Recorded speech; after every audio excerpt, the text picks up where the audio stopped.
한 주간의 경인 지역 주요 뉴스를 전해드립니다. 경기도의회가 학생 인권조례 존폐 여부를 놓고 결국 파행을 빚었습니다.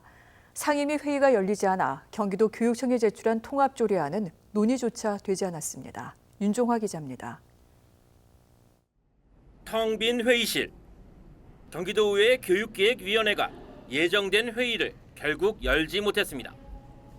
경기도 교육청이 학생인권조례와 교권보호조례를 통합한 학교 구성원의 권리와 책임에 관한 조례안을 제출했지만 양당 의견이 엇갈렸습니다. 더불어민주당은 당론으로 조례안 상정 불가를 결정했습니다.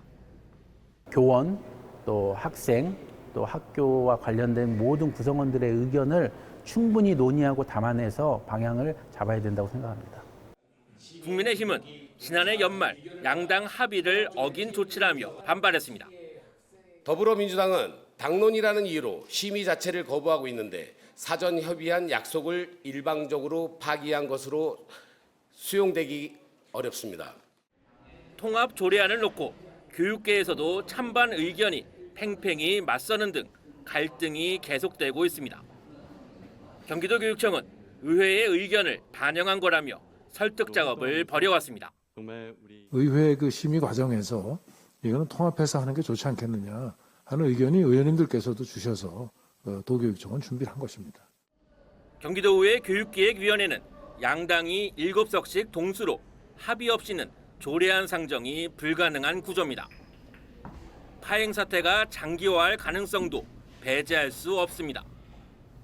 극한 대치가 계속되면 이번 임시회에서 처리해야 할 경기도교육청 추경예산안 심의에도 차질이 우려됩니다. OBS 뉴스 윤종화입니다. 경기도가 교통 소외 지역인 의정부와 파주 등으로 GTX 노선을 신설 연장하는 GTX 플러스 사업 추진을 위해 국회의원, 지자체들과 상생 협약을 맺었습니다. 문제는 역시 돈인데 역 주변에 다양한 개발 사업을 추진해 자금과 수요를 확보한다는 계획입니다. 이어진 기자입니다. 경기 북부, 서남부 국회의원과 지자체장 30명과 자리를 함께한 김동연 경기도지사.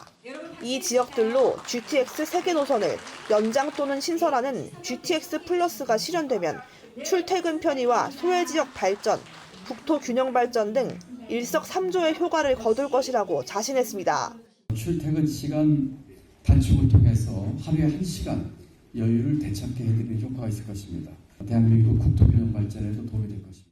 수혜지역 의원들도 공감하며 GTX 플러스 추진을 위한 법률 재개정과 예산 지원을 약속했습니다. 열악한 경기 북부의 교통 환경을 획기적으로 개선할 수 있다는 점에서 서울 도심 접근성은 최대 107분 단축될 것이고 수혜 인구는 약 50만 명 증가할 것으로. 문제는 역시 돈입니다. 경기도가 예측한 사업비는 약 12조 원. 하지만 수요가 적어 투자비 회수가 어려운 노선의 경우 민자 사업자가 외면할 수 있습니다. 실제로 지난 4월 개통한 GTX-A는 처음 한 달간 이용자 수가 국토부 예측 수요의 43%에 그쳤습니다. 이를 위해 경기도는 역 주변 가용지를 활용한 미니 신도시 등 개발 사업에 착수했습니다. 타당성 조사 이런 부분이 이제 관문이 있을 것 같습니다. 도시개발 사업하고 철도 사업을 좀 묶어서 하면 거기에서 재원 조달도 나올 수가 있고 이용 수요도 높일 수가 있고. 경기도는 내년 확정될 제5차 국가철도망 계획에 GTX 플러스 노선 반영을 목표로 여론 설득과 개발 부지 발굴에 집중한다는 계획입니다. OBS 뉴스 이어진입니다. 감자는 대표적인 구황작물로 오랜 시간 우리 민족의 배고픔을 달래줬는데요. 감자 도입 200년을 맞아 감자를 보고 먹고 즐기는 행사가 열렸습니다. 권영 기자입니다. 고사리 손으로 정성스럽게 한 알 한 알 감자를 캡니다. 새로 개발된 국산 품종으로 색과 모양이 제각각이라 더욱 신기합니다. 얼마나 커요? 많이 커요. 감자는 무슨 색깔이에요? 빨간색. 수확한 감자는 다양한 요리로 입을 즐겁게 합니다. 전과 볶음, 전통 요리법에 감자의 맛과 영양을 제대로 느낄 수 있습니다. 집에 가서도 이제 아이들에게 해주면 되게 건강하고 맛있을 것 같다고 생각합니다. 감자는 1570년께 스페인을 통해 유럽에 소개됐습니다. 국내엔 순조 24년인 1824년 청나라를 통해 들어왔습니다. 올해는 감자가 들어온 지 200년 되는 해이자 유엔사나 세계식량농업기구가 국제 감자의 날을 처음 선포한 해이기도 합니다.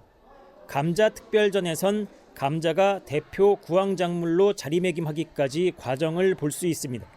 새로 개발된 품종을 소개하고 미래 식량자원으로서의 의미를 조명합니다.